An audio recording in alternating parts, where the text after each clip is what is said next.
Good morning, everyone. And you just saw how business is done when people get together and rub elbows and rub, network through their video screens. We can uh, maybe get some business going and bring some new ideas to Illinois and to the farm community around networks. I'd like to call your attention in the chat. There's a maybe if you go up towards the top of the chat, there's a brand new document that the American Association for Public Broadband has published in partnership with Benton Institute. I'm the author, but don't let that hold you back from reading that. But it's all about how to build a successful publicly owned network. And within there, there's kind of the steps of how to do that. And then some great profiles of 6 different public broadband networks, including a cooperative that kind of showcase how this is done and the successful approaches that communities are taking. And when you work as you're now embarking on your internet service provider interviews, the one things that you never want to say to them is, well, we don't want to become an ISP, because that's kind of the last arrow in your quiver. Even if you don't want to become an ISP, admitting that gives them providers who may be reluctant, kind of gives them comfort that they can take their time about it. That if a provider knows that a community might take action themselves with partners or by themselves, that gives a little sense of urgency to the providers to come in and be part of the solution.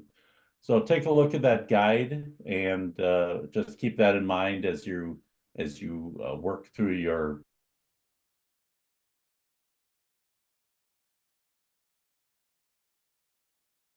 doing a good job in our 2 emails per week about the program and where we are in the program. But as you know, we're rapidly coming. I think we have 1 week left in the surveys. And so full bore to market those and get the word out. We did have some requests to extend that. And, if we do, Nancy needs at least a week to prepare the reports. It involves cleaning the data, making sure that there's not a lot of duplicate surveys, making sure that the information is mapped appropriately in her partnership with Shabika, who does the mapping of results. And so that takes a week, and we've got 6 communities working on this. So it's a lot of crunch for her. And so we need that survey data when you start do your community planning. And so that's why we have a pretty strict deadline on those survey results. So it pains Nancy every time I say no to communities, but I ask you to kind of try and respect that deadline. We have had communities keep the survey open and then maybe for another month after the process, but and then Nancy would be willing generally to rerun results. So check with her about that, but just know that for survey results that are going to impact your community plans, the survey date, that March 15th date, I think it is pretty firm. So great, I see a thumbs up over there in the corner, so that's good. Next, we've got a great speaker today. As we think about options, and this fits right into my little introduction about public networks, Christopher Mitchell is the broadband guru for a group called the Institute for Local Self-Reliance. This is a national group that is involved in broadband, but also a number of other important issue areas, energy, food, other utilities, that is about saying, hey, let's keep it local. Let's keep the money local. Let's keep the control local. Let's keep the benefits local. And so that organization has been involved in broadband for about 15 years now, I think. And so it's been an important long-term effort to promote the benefits of public broadband. Chris is an expert. He speaks all over the country on broadband to national conferences, working with small groups, tribal communities. He's got quite the schedule, and I really appreciate him making the time for his ongoing contributions to this program. Welcome, Chris. Thanks, Bill. I should also say that I used to be considered quite an expert on municipal broadband until some new report came out and stole my thunder. So thanks for that. The new report that Bill just released is really exciting, and I'm really glad that Benton is out there. It's really great to get more thoughts from different angles on this. I have a set of slides that I will be running through here. That was shared. And by way of introduction, my organization came into this nearly 20 years ago now, actually, and was really just focused on the fact that, as I'm sure you've all learned, you are not in a position to pass an ordinance or a law that would require a broadband provider to serve all of the town or to hit a certain price point or anything like that. And when we saw that and recognized that it was unlikely to change anytime soon, we looked at options for how communities could make sure that everyone was well served. And our interests really focus on, as Bill had said, small businesses and residents. We want to make sure that those local businesses are able to thrive, and we want to make sure that every last resident has good access that can actually help them take advantage of modern technology. So that's kind of where we come from on it. Now, me personally, one of the things that I've wanted to focus on is that you don't have to be an expert in this stuff to talk about it. I often say I worked briefly in energy policy before this. I was very focused on that. And I still don't know what a watt or an amp is. I've read it like multiple times. I don't get it. I still feel like I can have lots of opinions about renewable electricity, about the role of different forms of generation and things like that. When it comes to broadband, it's the same way. You don't have to be an expert, and you shouldn't be intimidated by people who want to use their technical knowledge as a weapon. So one of the things we really focus on is helping people build a little bit of knowledge and a lot of confidence in our work, because I think that's what's needed in this space to make sure that you're able to engage in a way that can make a difference for your community. The Institute for Local Self-Reliance at this point is pretty spread out. We're celebrating our 50th birthday in 55 days, I think, on May 1st. So the organization, as Bill had said, has been around working on a variety of issues, and all of them are focused on making sure communities have an ability to thrive, to really have meaningful decision-making over their lives, but also that comes with a sense of responsibility. And so it's not all fun and games of freedom and running around with your hair on fire. It's actually taking responsibility to make sure that you have a system that is working for everybody is what we're focused on. And in broadband, one of the things that means is we're perceived as being supportive of municipal broadband, and we are in cases where it works well. But we do not want to see cities or communities, rural towns, counties, we don't want to see them making investments that are not going to help move the community forward. So we are not a sort of a pro-municipal broadband place. We're an organization that sees that this is a smart investment in different ways for different places under different circumstances, which is to say it's complicated. Now, as we go about doing this, because what I'll talk about today is based on all the things that we've been doing, it gives you a sense of, if you'd like more information, how to get it.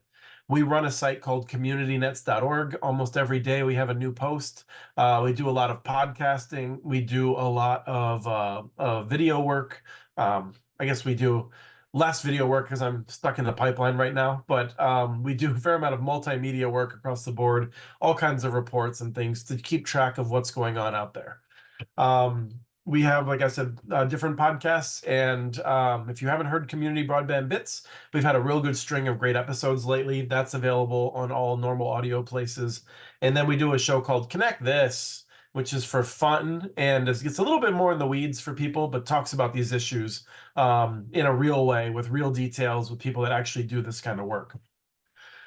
The last bit of things that we do is the ACP dashboard. So if you want to know the Affordable Connectivity Program, like how many people in your area are eligible versus how many people have signed up, we did a dashboard, and then Benton did a different dashboard that's also cool, has different kinds of information. So lots of places to find information on this program as it runs out.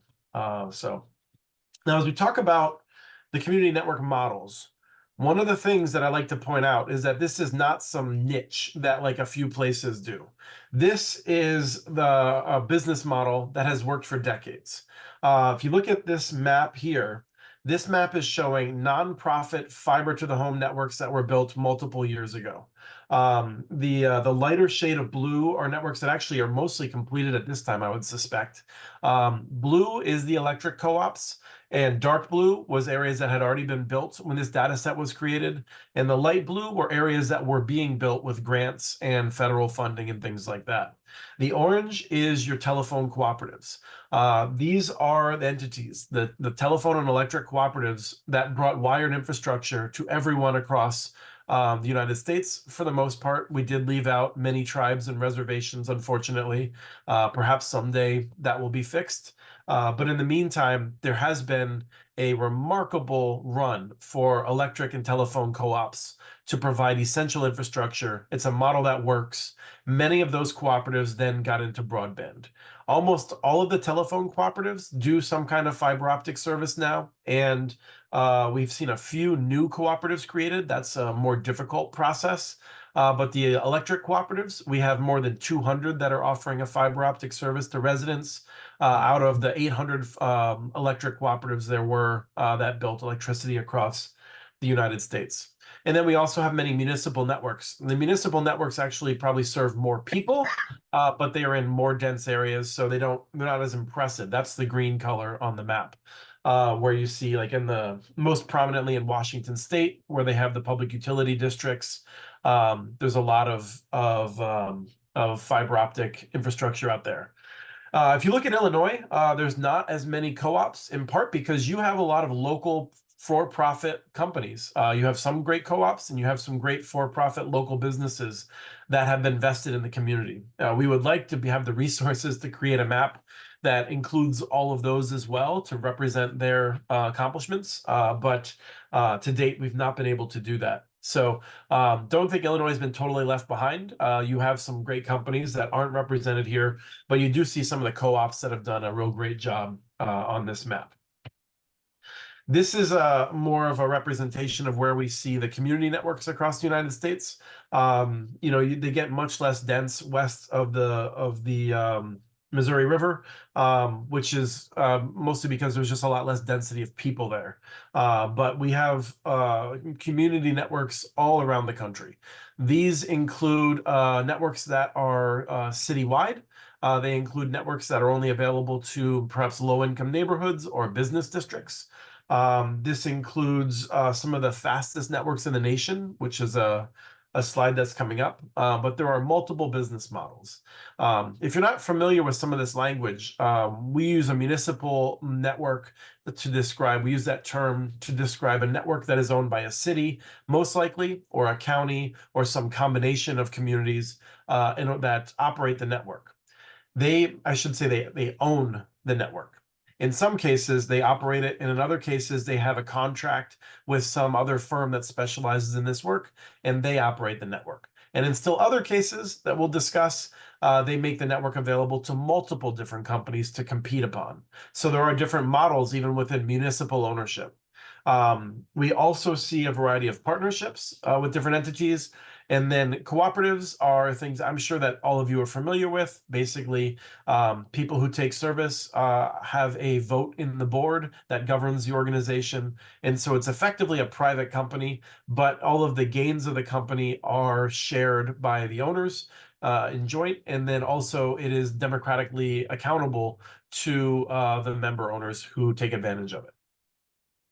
So there's a lot more of these than people usually recognize.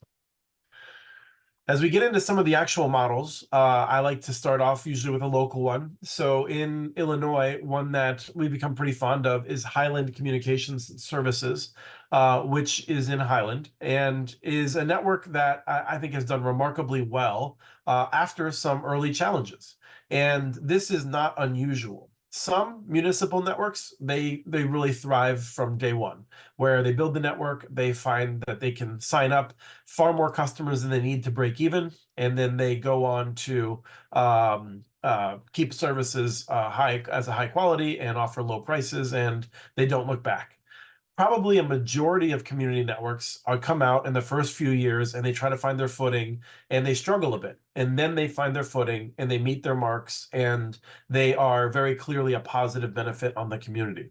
In the case of Highland Communication Services, they came out with an aggressive price point, which made it more difficult to generate enough revenue because they were charging a lot less per customer than many of their rivals did, and even many other community networks. And over time, they were able to build up a large enough customer base that they were able then to turn that around and make sure that they had the revenue that they needed to be successful. So when you look at these, you may see people saying, "Oh, like Highland isn't doing well." Excuse me. And it was true that there was times when I think Highland hadn't quite hit its financial projections. However, it then later did.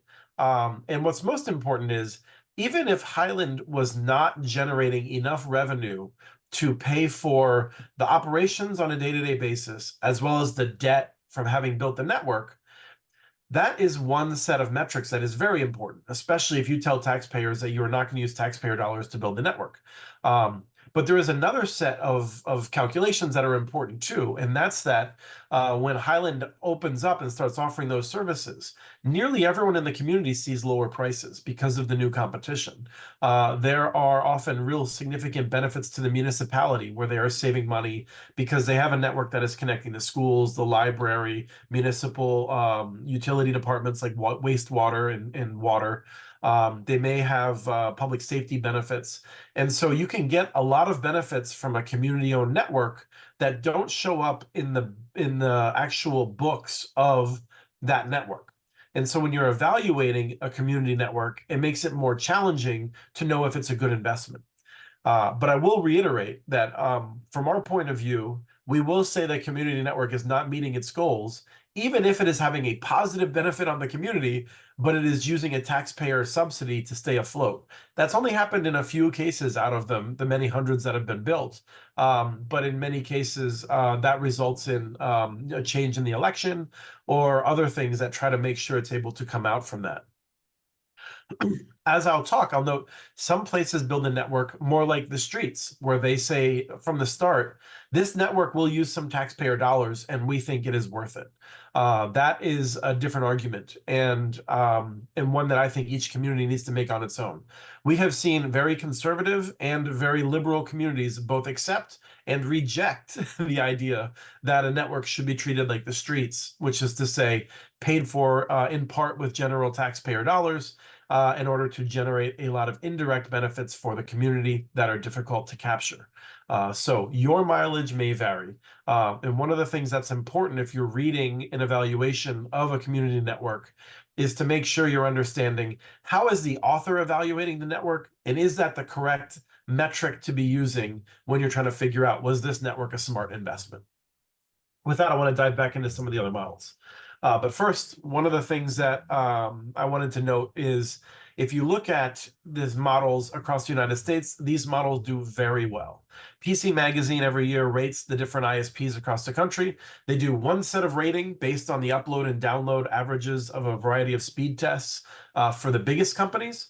And then they have an expanded section where they include more regional and smaller companies in that. Almost always the smaller companies do better than the biggest companies. And so we put together this chart to demonstrate in 2021 the top 10 ISPs in the nation.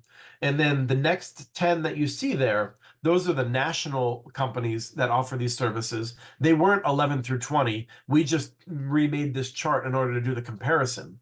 And the thing that we color coded is that the dark blue of the high speed ISPs, the dark blue, the three of them, Next Light is Colorado's Longmont network, EPB is Chattanooga's network, and CFU is the Cedar Falls network in Iowa. All three of those are municipally owned and operated. In the light blue are private companies that in at least one or more of their markets, they have a public-private partnership with a local government in order to offer their services. And so if you look at Empire Access, they've worked on publicly owned fiber in New York State. Google Fiber has worked with multiple entities, including Huntsville owns the majority of the fiber that Google Fiber uses.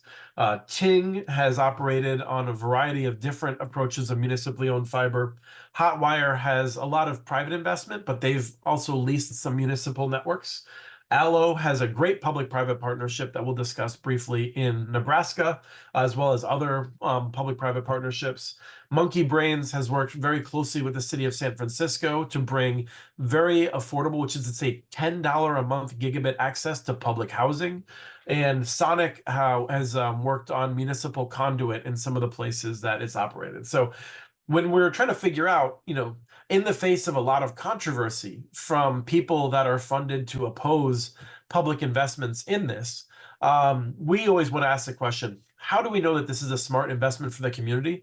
This is one of the lines of evidence we see that there's a lot of promise for this approach. And then also noting that there's not just one of the different community approaches in that chart. It's a real mixture of different approaches that have worked well. Now, as we look at public-private partnerships, we did this paper 8 years ago now, and the conclusions remain largely the same in terms of some of the wisdom. The first is that I am annoyed at the term public-private partnership, in part because it's used for everything. I've seen some people claim that Chattanooga is a public-private partnership because they work with so many private companies. I don't think that's really a useful framing for that term. The idea of public-private partnership, in my mind, is one in which both sides have a substantial stake in the upside, as well as a substantial stake in the downside, which is to say they both have significant reward from the network doing well, and they both have significant risk from it underperforming if it doesn't do that. It's not a perfect metric, but that's what we look for when we're evaluating different public-private partnerships. I've heard Comcast say that they had a public-private partnership with a community in Colorado when all they did was sell them transport, which is to say a very standard commercial transaction, which in no way is a public-private partnership. So beware if you hear the term public-private partnership, it can mean anything. In the case of Illinois, we watched closely as, in fact, one of my friends and Mike, from the University of Illinois, whose name is escaping me because he retired like 6 years ago now. He was a photographer also, like me. He worked sports for the University of Illinois. Yes, thank you. And so Mike was involved with this Urbana-Champaign project, the UC2B, which was a cool project supported with federal dollars under the stimulus program that came out of the 2009 legislation. That network built out some connections to low-income neighborhoods. It was one of the few projects in the nation that actually focused on an urban low-income neighborhood population. The cities and the university recognized that they did not want to be building a network long-term. They did not want to be operating the network long-term, and they sought a partner. They spent a lot of time and did due diligence to find a partner. And in less time than they had spent finding that partner and doing the agreement, that partner had sold itself to a different company. Fortunately, UC2B had put in the contract that they had a right of first refusal to buy the network before it could be sold. Now, UC2B did not want to buy the network. No one was under any illusions that they wanted to buy the network, but they had a seat at the table because they had that power. Like Bill said at the start, I think, this is a poker game and you don't want to show your cards. And so you want to give the impression that you are willing to go further than you may know you are. And even your opponents may know that you don't want to go that far. but the simple fact that you could gives you leverage and allows you to have a seat at the table. And I think that that seat at the table helped them to make sure the community got a better deal from that arrangement. I have not checked in very recently, in part I, because of Mike's retirement.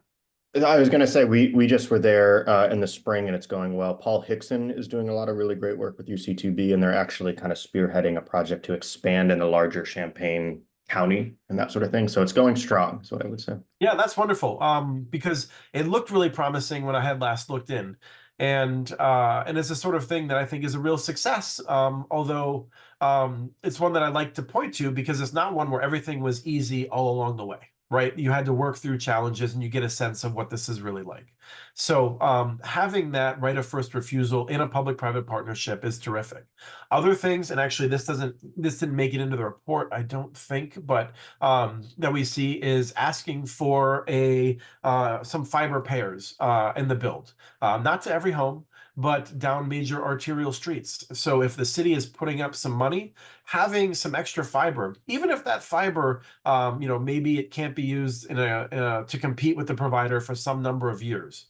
That could later be a point of leverage. So you want to have assets on the community side to make sure that your partner, who could change over the years, and their management can change over the years, you want to make sure that you still have something to give you leverage in future discussions. So those are things to keep in mind with public-private partnerships. How can you have some leverage? Some potential partners will balk at that, and others won't. We have seen some in Colorado, for instance, where they will just give, I'm sure it's worked into the money, but they will build extra fiber for the community and hand that to the community with no strings attached, because they think they're going to do such a good job. They're not worried about the community diving in to try to build a new network right away, or even in the future, because they have confidence in their level of service. Okay, so I mentioned before about, some places say they're not going to use taxpayer dollars. Some places do. And sometimes when they do use taxpayer dollars, it is a new tax. Other times they will use a existing capital improvement budget process to use existing taxpayer dollars in a different way. When Fair Lawn, Ohio moved forward, they had a significant amount of budget for roads. They have some of the best roads in Akron. They brag about them all the time. They're in the Akron regional area. And they were like, you know what? Our roads will still be great if we just take some of this money and use it to help supplement the fiber network build. And so they did that, and they were very clear about that with people. In Linden Township, which is in Michigan, with a lot of folks around the University of Michigan, they decided to create a new sales or a new property tax to back the network, to make sure it would have enough revenue to succeed. And they took that to a vote, and it succeeded. Next door, the next township over tried to do a similar thing and had a lot more opposition, and voters there did not approve it. In this case, in Linden, they happened to be building the network and starting to connect people right as the pandemic started in 2020. And so it looked like a really, really great investment that came at just the right time when people desperately needed it. So that network has gone on to be very successful from everything that we can tell. And they did pass a new tax in order to build it. Leverett, Massachusetts is a small community in Massachusetts. They did a similar thing. Those are areas where they had almost no options. They had very slow DSL, no cable options available. People were more willing to increase their taxes in that circumstance. Now, here in Minnesota, the one of the most impressive network builds that I've seen comes from 5+ years of community organizing, where they did hundreds of meetings in the community. We're talking about, I want to say, like 8,000 square miles across this county and an adjoining part of a nearby county. It involves like 10 towns that I think the largest one is like 2,600 people, 3,200 people maybe. So small towns, farming communities. They decided to work together. They built a fiber network to the population centers and a wireless network to serve the whole area and some adjoining areas. The infrastructure is owned by a new cooperative that they created, and then they lease the infrastructure to a service provider, a small private company out of Winona that is very well loved in the region. And that company operates this infrastructure. We have not seen any other examples, to my knowledge, of someone building this large of a network this way, but we have seen other smaller approaches to build smaller cooperative networks.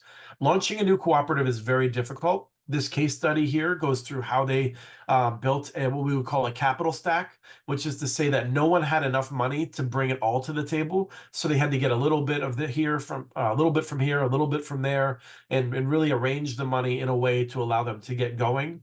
That really helped them to go. And it was hard work, but it is replicable, I believe. Challenge is that a brand new cooperative that has no operational history, no one wants to lend you money. So you have to be creative in trying to find the millions of dollars that you would need to get the project started. If that is something you're interested in, different model would be EC Fiber out of Vermont. And if people want to reach out to me, I can share information about that. But also, I believe Benton will soon be releasing a case study that looks at a lot of the Vermont approaches and how both the state and communities have worked together to build networks in extremely rural areas.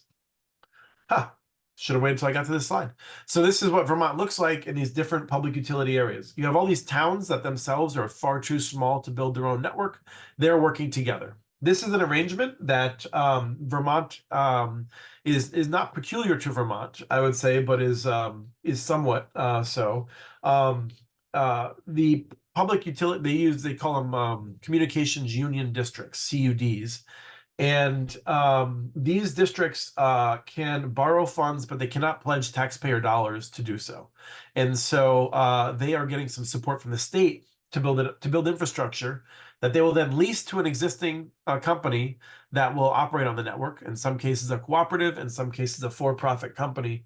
As they build a track record, then they can borrow money from banks and other places, but they need to get that track record going. And so the state is helping them to get going with that business model. They've recognized in their state that these rural areas would be poorly served by other models that might be too focused on profit. These are areas that are very difficult to break even with a nonprofit business model. And so they focused on that, which I think really learns the lessons of electrification in ways that many others have not. Now, as I go back to away from nonprofit models, some partnerships are with for-profit companies, and some of those have worked out really well. Broadband, or no, Open Broadband in Colorado, I'm sorry, little hard to, having allergy issues, and it always just slows my brain down more than I'm used to. My mouth still wants to run at the same speed. Open Broadband is a company in North Carolina, and they have partnered with a lot of local companies on wireless and fiber optic approaches. They might just be looking to get on a public water tower or things like that. And because they are really focused on connecting everyone, they go out of their way to try to figure out how they can do partnerships that would allow them to connect folks that may not have as much money to be able to pay for the connections, while they're also going after people that do have more money to try to help make sure they have enough revenue to keep the network running. So they've done different partnerships. Some of these partnerships may be contractual. Some of them might be a handshake. I would say that, if you talk to a lawyer, they're going to tell you not to do the handshake. But depending on the culture of your community, that might be what you need if you know the people involved and whatnot. So we have seen a variety of approaches be successful in terms of different legal arrangements. We have seen situations in which communities build a network around the core, which is to say they don't really go out and connect the individual homes, but they build a network that either runs down major arterials or they may run in front of almost every home. And then they have a partner that connects the homes. This is what Google has done in Huntsville. CenturyLink has done it in Springfield, but it doesn't seem like CenturyLink is looking to do that elsewhere. And we've also seen Colorado Springs now doing a similar model with Ting in that case. So this is a model that we continue to hope will work out, but there's a gotcha. I'm just going to go ahead to that quick. The gotcha is when you're doing a partnership, you don't have to be a fiber architect to understand this. But if you look at this drawing, there's an MST, and so you have a bundle of fiber that comes into the neighborhood. And if you hand off to the ISP at that MST, which is a multi-service terminal, and the ISP owns the fiber drop to the home and the electronics on the side of the home, then it is very difficult for a second ISP to come in and to compete. Whereas if you own the network all the way to the side of the home and the electronics on the side of the home, it is a lower cost for different ISPs to compete with themselves because they do not have to construct the drop cable and that sort of a thing. And so your partnership with a company or multiple companies, will have different results based on how the network is architected. So you want to make sure you're getting good advice from a consultant or someone who really has been through this to make sure if you're looking to bring a lot of competition into an area, you want to have one kind of a design. On the other hand, if you're just looking to entice one provider and then you know that you're going to trust that provider and you're not as worried about bringing in competition, well, then a different design might be more appropriate and be more attractive for that ISP. You don't have to become an expert in this stuff, but you want to have someone on your team that knows the differences along these lines. So as we move forward, Consolidated is doing these partnerships in New Hampshire. Consolidated is like, I don't know, fifth or sixth biggest telephone company in the United States. They had a real terrible history in the New England area since they bought their lines from Verizon. Everyone was frustrated with them. They've really turned it around and improved their image in a number of communities by partnering where the community will actually bond for a fiber network. The city will own the network, and then they will lease it to the incumbent telephone company. And the incumbent telephone company, Consolidated in this case, will guarantee the bond payments. So for smaller towns, places that are really nervous about taking out too much debt, that's in a deal that we've seen in a few places. I've been waiting for Windstream to do that. We haven't really seen it anywhere. We might not, but it's a deal that is working in some places. Now, that's a deal we've seen with smaller companies as well, more cooperative ones. And that's where I would always throw out that if you're looking at local companies that have a reputation for doing a good job, local companies that I suspect, if I had to put money on which companies will still be named Adams and MTC 20 years in the future, it's probably these guys. They have a good reputation from as best I can tell. A company like Consolidated is really by law focused on Wall Street returns and doing what Wall Street demands in order for them to meet their fiduciary responsibility and to make sure the executives are doing well. So don't think that the same partnership with the exact same legal agreement and the same technology will work out the same if you're working with a trusted local company versus a company that is publicly traded and has to respond to Wall Street interests. You are going to get different results, even if it's the same technology and the same legal agreement. There's just different incentives that come to play. So working with a trusted local company is probably going to work out in the long-term interest better. It's not always an option. So, you do what you got to do to make sure your community is connected. I'll just skip this one because I don't want to, it's more important to get on to talking about the other subjects. But as I'm wrapping up, open access is an arrangement where often a local government, but in some cases a private company, builds a network and then allows multiple companies to use it to compete. If you used dial-up internet access in the 90s, that's what that was, right? The telephone company, AT&T effectively for most people prior to 1996. I take that back. The descendants of AT&T that had a monopoly, they were the only game in town for a telephone service to our homes.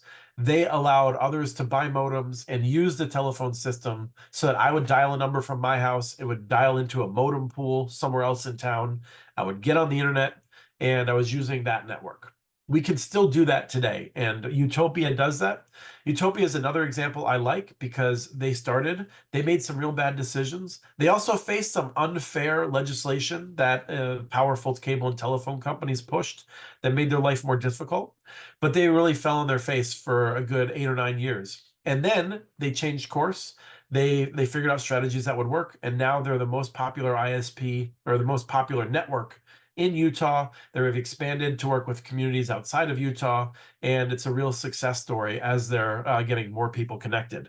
But you can choose from like 15 different ISPs on their network. You pay your bill to one entity, they work out the different details behind the scenes.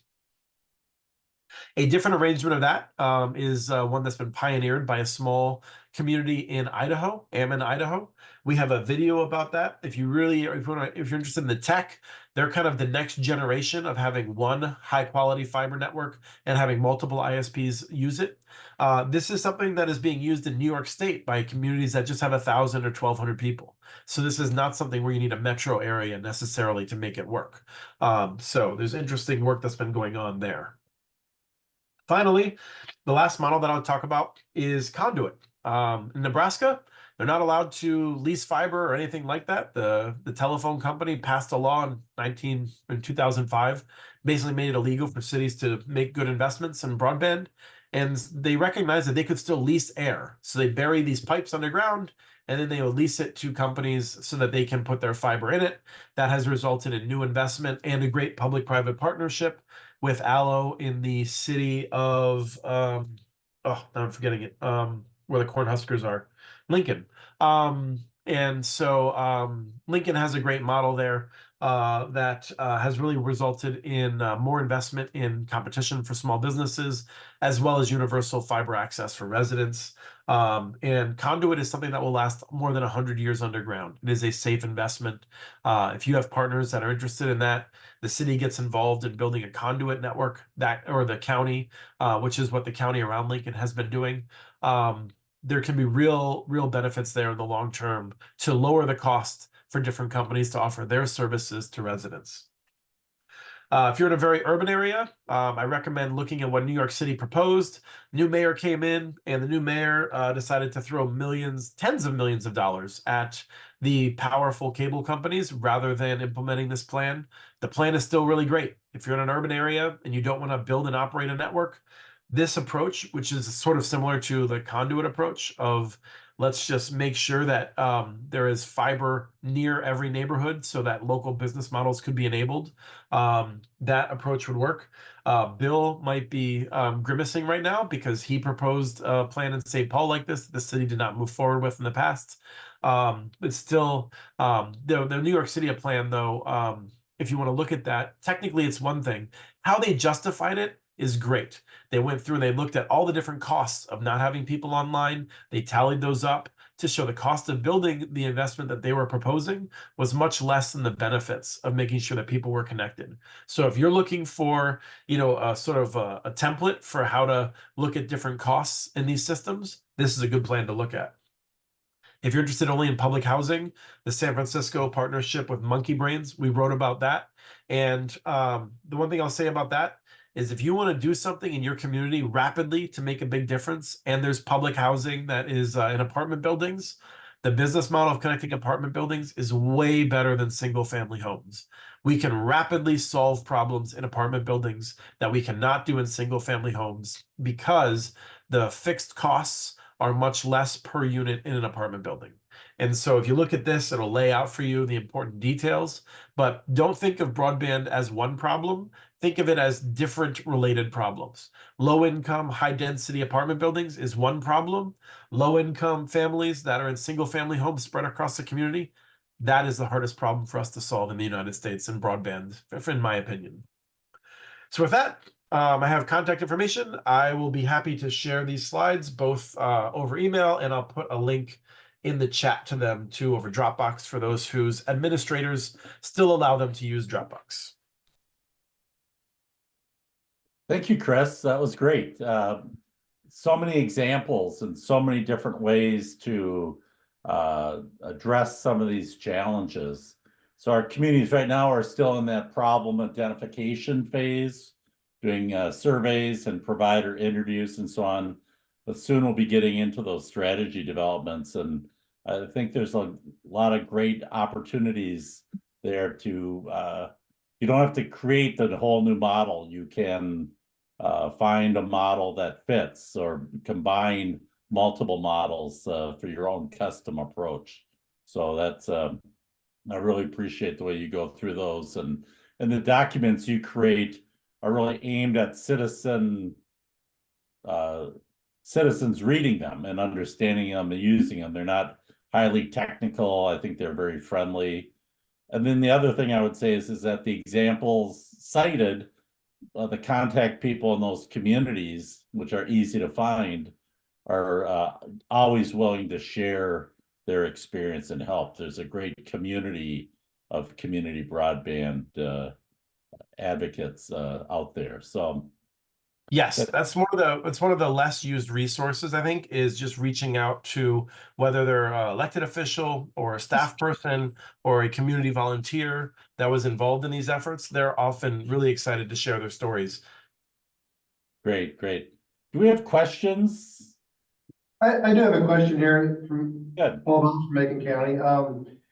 Our geographic region is really comprised of smaller towns, populations from a couple hundred to 1,000, 1,500, several miles apart.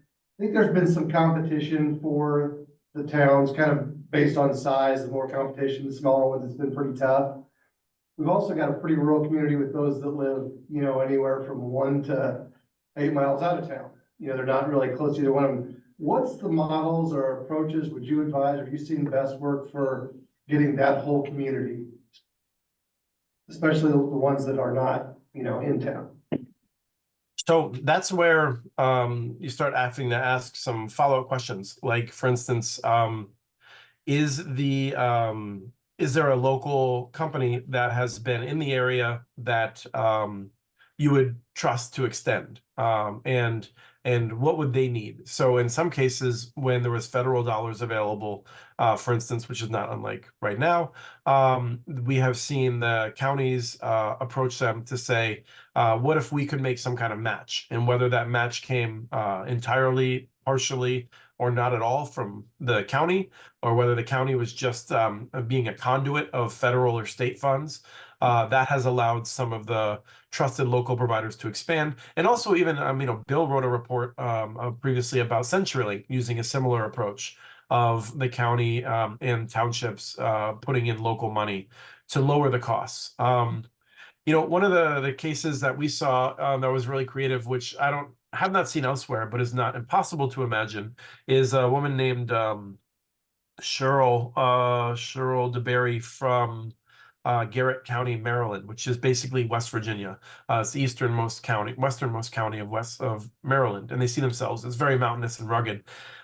They had a situation where they had people working for public works who were idled at times, and they didn't have work for them to do necessarily, or they didn't have high priority work for them to do. They bought a trenching machine and they started putting conduit in the ground, and that lowered the cost for a major cable company to be able to justify internally expanding to some of the homes that it previously had been unable to reach. And so there are things like that, which I found surprising, although it's one of those things, it's a totally pragmatic solution. I don't know why we don't see that in more cases. Putting pipe in the ground is putting pipe in the ground. The final thing I would say is aggregation is a big deal. And so if the problem, for instance, might be for an ISP to be able to get from town to town because of the distances between it, that's where I would be looking at whether the towns themselves can work together to help build a network that might help out. Ideally, a county or the state, frankly, would be helping out there to serve publicly owned facilities. I hate using this example because Kentucky Wired was implemented and executed in a way that was disastrous. Is probably too bad of a word. It did not work out the way it was supposed to, in part because of rushing it for political considerations and because of elections and things. But every state has a bunch of facilities that they need to connect, and often they're paying a big company too much money to connect those facilities. If a county or a state was to say, we are going to build a network to connect these facilities, and we're going to put in extra fiber that we are going to lease at attractive rates to attract more private sector investment, that is something that can pay for itself over a 5 to 20 year period and be a significant asset. In Minnesota, Dakota, and Scott counties are two counties that have done that to a lot of success. I've written a little bit about that, and Bill knows a ton about it. Yeah, and I think that's really the exact scenario of the RS Fiber Cooperative, is that the towns and the townships wanted to work together. And so part of the financing package of that was the cities actually said, hey, we will guarantee those bonds if there's shortfalls in the revenue of the co-op that where they cannot pay back. The cities borrowed the money through bonding, lent that money to the co-op to operate, but the cities were responsible for paying the bonds. And so they had an agreement that if there was a shortfall in the revenue of the co-op, that the cities would actually back it up, and they actually had to raise taxes in all these small towns for 2 or 3 years to help make the payment. And but they did, and I think that has not been required since then. There's a short-term, as you're a growing ISP, demands for people to install and so on. The cash flow sometimes is not great because you have all the costs and not enough revenue. Over time, that balances out. I went to that public meeting where they found that they would have to use that backstop and raise people's property taxes. I believe it worked out to on the order of $30 per home per month on average.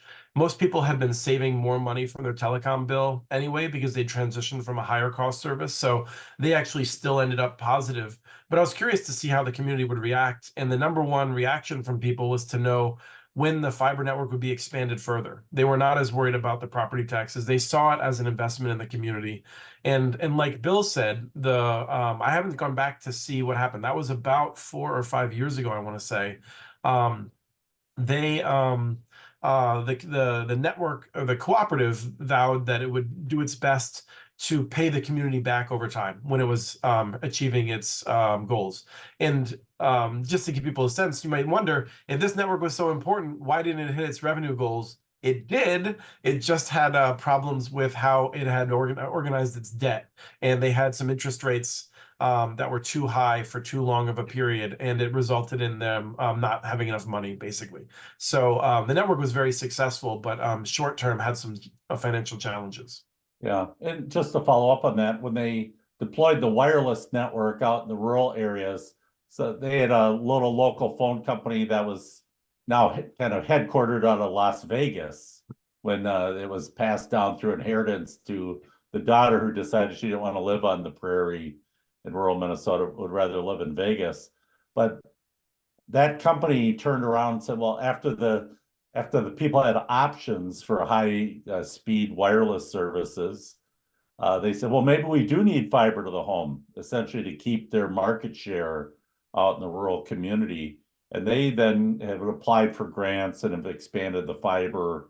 So they're getting that kind of the best of both worlds, lower prices, provider investment in the community, and so on. We've seen, go ahead, Chris. I was gonna say, I could briefly touch on Kathleen's note in the chat if you'd like. Oh, good. So with in the case of San Francisco, when you're looking at getting a place connected that is an apartment building, especially one that has more than 20 or 30 units, often its roof is above the tree line. And so if you're able to, at that point, you can use fixed wireless to bring a gigabit or 10 gigabits to the rooftop, in a very reliable approach. I understand all the different challenges of wireless with single family homes, but wireless that's point to point on rooftops above the tree line can actually be very high quality. And at that point, when you don't have to pay the cost of bringing fiber to the building, or you just don't have to do that up front, you can, even if you have to put in new wires in the building, your cost per unit can be on the order of $400 to $600 per unit of one-time cost to be able to deliver a high-quality service. So you can bring a high-quality connection to the apartment building and then distribute that within the building. And you can, the ongoing costs to keep that operational are so low that often $10 to $15 a month will pay for it, especially if it's wrapped into a larger network. And the thing to understand is that the vast majority of your costs to operate a network like that are the personnel to answer the phones if something goes wrong. That's where almost all the cost comes from. The cost of the bandwidth, the cost of maintaining the point-to-point wireless system, the wires in the building almost never need to be touched again. There's very little cost throughout the system except for the human cost. And so if you have a digital navigator in the community that can help with helping people with the most basic problems so they never have to call the owner of the network, your cost of operating a network to apartment buildings can be very low indeed over the long term. And that's essentially how many of the fanciest buildings in Chicago are connected with internet, is fixed wireless. They have some very tall buildings in Chicago, but rooftop to rooftop, and very profitable for the business owner, and also for the tenants that get some very good internet at affordable prices. So bringing that model to the lower income neighborhoods is certainly a possibility. And then we've also seen that just in a very simple way, where a ISP might look at that apartment building and not want to get involved with the tenant mix or trying to do the wiring inside the building, but they might have a fiber optic cable going right by that building, where they'd be happy to sell a high quality connection to that building owner, whether that's a private person or public housing authority, and hand off the customer service to that authority. Good, thanks. Other questions? We've seen other counties use that middle mile approach, where they're helping in some way to connect between the county seat and the smaller communities. I think farmers, they certainly have a lot of ability to trench. They know how to put large conduit in. They just call it drain tile. And there's no reason a bunch of farmers couldn't get together after planting is done, before harvest, and start driving down the county right-of-ways and put that kind of conduit in. It's not a highly technical activity, and they certainly have the equipment. Yeah, the issue is just liability and permitting and all that stuff that takes time, but the actual doing of it is not as difficult. Good, thanks. I will say that for people that are interested in the middle mile kind of approach of this, is that we have seen a lot of places that have gone out and just built perhaps even high quality, high comp fiber across rural areas, and no one takes them up on it. Ultimately, the hardest part of connecting rural homes is that connection. And this gets at Nancy's question in the chat. So, you know, if you're paying 20 and probably even more, like probably $35-40 a foot to bury conduit and fiber, or even just direct bury fiber at $30 a foot, maybe, trying to just think about like the cost of actually doing it in rural areas, it might be a little bit lower, but still, you know, even if it was $20 a foot, and you're looking at a half-a-mile driveway, that's thousands of dollars. So that's where, you know, if we've had places like, for instance, the public utility districts have line extension programs where they will tell a landowner, if you build to these specifications, you can build out to the road, we'll build to that point of the road, but we won't have to pay the cost of then trying to get all the way up your property. And that can be quite a bit. But I would think that in some of these places, plowing in fiber is probably, you know, if it's your own land and you know that nothing else is there, I mean, maybe like $10 a foot, $20 a foot somewhere with materials and everything. But that's also, I would say that's a ballpark. So that'd be a very interesting process, is that they could farmers get together down some, you know, the 5 farmers that might own 10 miles of land along the county road, to be able to plow that conduit in themselves would be a huge incentive for somebody at if you can find that meet me point. And of course, then they could plow their own last drop up the driveway as well, which there's a old story of a group of people like in Scotland, senior citizens, kind of complaining about the lack of internet service, and so they they bought some trenching machine and they'd go out there with, I still remember the picture of a bunch of thermoses and they look just like the standard construction crew where there's one or two people working and three people drinking coffee and chatting them up or whatever. But instead of sitting in the coffee shop, they just go out there. And over the years, they did a lot of fiber plowing. So it's just I haven't kept up on the results of that or how it's worked, but just the idea that, you know, just like rural electric, when rural telephone was created, cooperatives was people, neighbors getting together to address this issue. And I think we could do a lot more of that. Yeah, I mean, one question would be of materials, and that's where, you know, I just went through this trying to find someone that would donate 1,500 feet of fiber to us as a nonprofit, and small amounts can be difficult to get. But if the county or the state was to make materials available, you know, and people could purchase some small segments of those, that might be a program that could you know, significantly lower the costs of getting conduit in the ground. A vibratory plow is not that hard to drive. I mean, I've never done it, but I've anyone that's run a farm can run a vibratory plow. Good. Kathleen, could you talk a little bit about Logan County's Middle Mile project? I'm not probably the best spokesperson, but Brent and our other team members had a conflict with the meeting today, so they're not on. But Logan County submitted to Connect Illinois for funding, and their concept is really to connect government buildings in each of the rural communities throughout Logan County. But what it does is to create that middle mile backbone throughout the county. And the idea is then adjacent ISP networks will come in and build off of that to the household. So that's a model that they hope to be able to sell, you know, or lease that fiber to companies.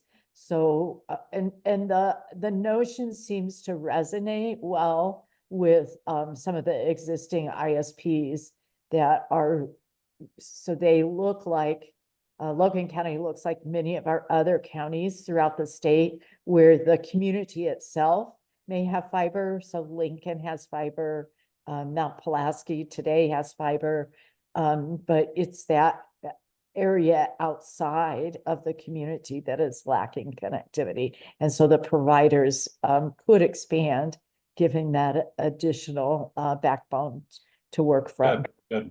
Last week, Doug Dawson talked about the hazards of kind of proceeding without having provider partners engaged.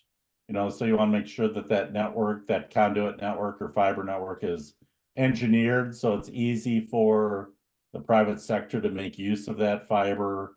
And if you have agreements in place up front with usage and what they would call IRUs, irrevocable Indefeasible rights use. Yeah, that's kind of a telecom industry, essentially a lease. That is a great to have that up front, which might stimulate faster use of that fiber. Yeah, I mean, I would just say, like, when you look at how we started with telephone in rural areas, with some people figuring out how to do it and run telephone lines over using existing copper wire fencing, like there's a certain element of can do that got us down the path of essential infrastructure in the past that is not out of place today.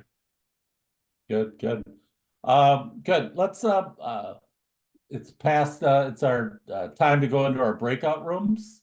And really appreciate your thoughts this morning, Chris, willingness to share, and always really helpful to open people's minds about what are the options, what are the roles that a community wants to play. And that will be a big part of the discussion as we move into our strategy development is what are we willing to do? What kind of partner do we want to be? Can we provide manpower? Can we provide rights of way easement assistance? Can we provide county public works with a vibratory plow? Can we what is our role in that kind of partnership with the provider? Do we want to own network? And so these are all things that you'll be thinking about, and each has its advantages, challenges, but we're here to help you figure out what's best for your community.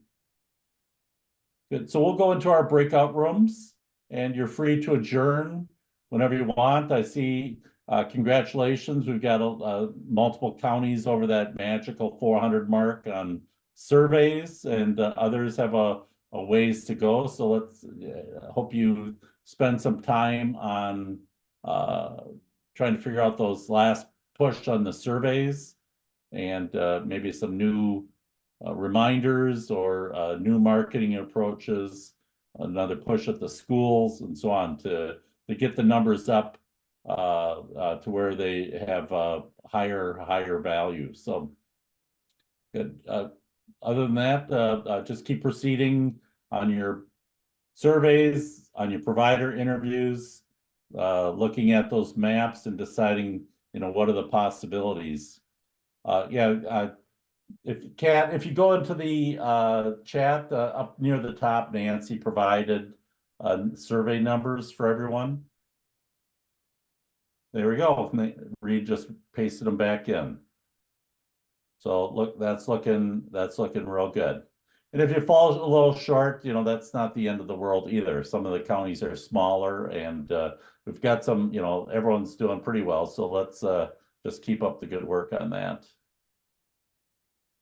Hillary? Hi, I just wanted to remind everybody we're still in the middle of the bead challenge, and we are getting lots and lots of really great challenges, especially from our rural friends. In fact, we presented this last week at the Rural Affairs Conference here in Springfield, and of the 3 people who shouted out yeah, try my address, all 3 of them were challengeable. So please take a look at those. If you have any questions, feel free to let us know here at the Office of Broadband, or your local pre-registered organization. We are very excited to be wrapping that up here on the 18th. So it's coming up quicker than you'd think. So we just want to remind people there's also lunch and learns the next, I believe, 2 Wednesdays or more. We also have one-on-one office hours that you can schedule with our experts, Devin Bronstein and Shabika Agarwal. So let us know if you have any questions. We are here for you. I'm also going to post our partner link in the chat if you'd like to receive personalized communications about specifically what you are doing, as well as all of our great news. We're not going to spam you, I promise. Go ahead and sign up at that partner link. So if anyone has any questions, let us know. Thanks, Hillary. And with that, we'll open up the breakout rooms. Chris, thank you so much. Yep. Take care, everyone.